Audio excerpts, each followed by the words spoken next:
Assalamualaikum warahmatullahi wabarakatuh. Nama saya Siti Khadijah binti Harun dari grup KB49B. Hari ini saya akan membentangkan tentang tajuk gejala keruntuhan akhlak.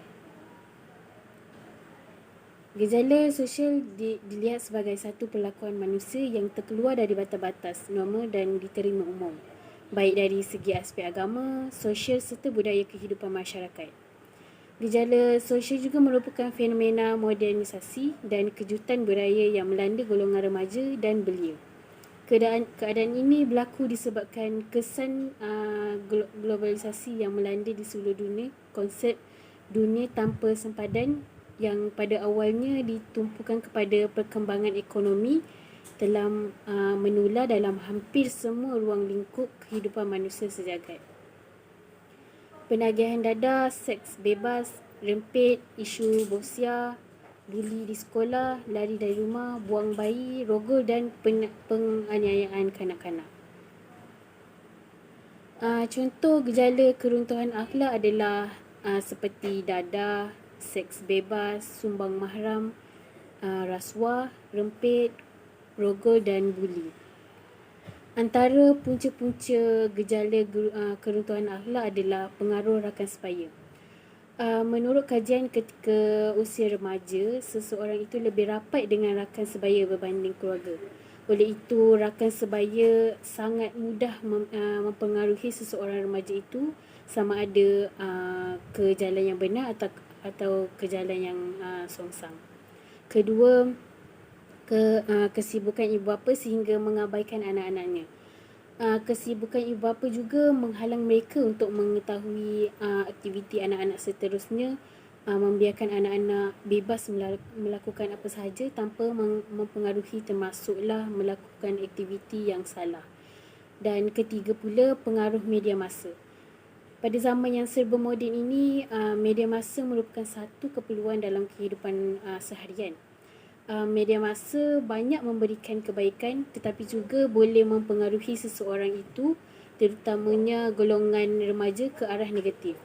Dan keempat pula, sifat semula jari remaja yang ingin mencuba sesuatu yang baru.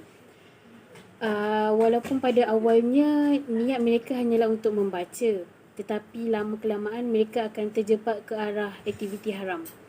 Dan yang kelima pula, didikan agama dan nilai-nilai murni tidak diterapkan dalam diri kalangan remaja pada masa kini. Hal ini disebabkan ibu bapa terlalu sibuk mengejar kemewahan duniawi dan kedudukan sehingga mereka aibkan terhadap perihal anak-anak mereka. Dan seterusnya, cara-cara untuk mengatasi masalah keruntuhan akhlak. Pertama, peranan ibu bapa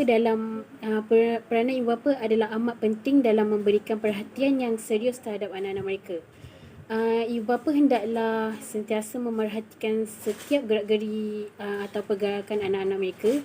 Ibu bapa hendaklah sentiasa mengetahui dan mengenal pasti masalah yang dihadapi oleh anak-anak mereka serta sanggup meluangkan masa untuk mengatasi masalah tersebut. Dan kedua pula, mengadakan aktiviti yang dapat membentuk akhlak remaja. Melakukan aktiviti sebegini, para remaja dapat memantapkan lagi akhlak mereka. Di samping itu, dapat melakukan sesuatu yang berfaedah dan tidak membuang masa. Dan seterusnya, mewujudkan sistem perundangan di sekolah.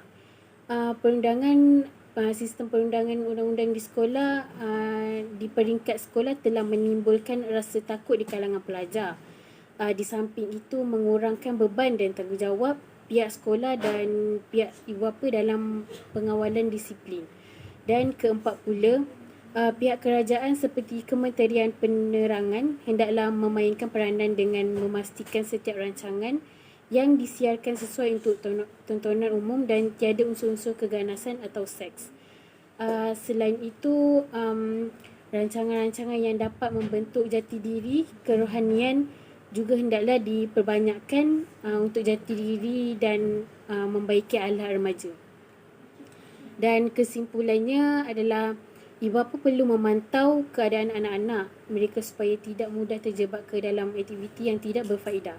Selain itu, pelbagai pihak juga perlu berganding bahu untuk memikirkan penyelesaian masalah yang dihadapi untuk mengelakkan perkara ini daripada berterusan. Sesungguhnya anak-anak merupakan aset yang bernilai kepada negara dan bangsa, kerana mereka inilah akan memimpin negara pada suatu hari nanti. Sekian daripada saya, terima kasih.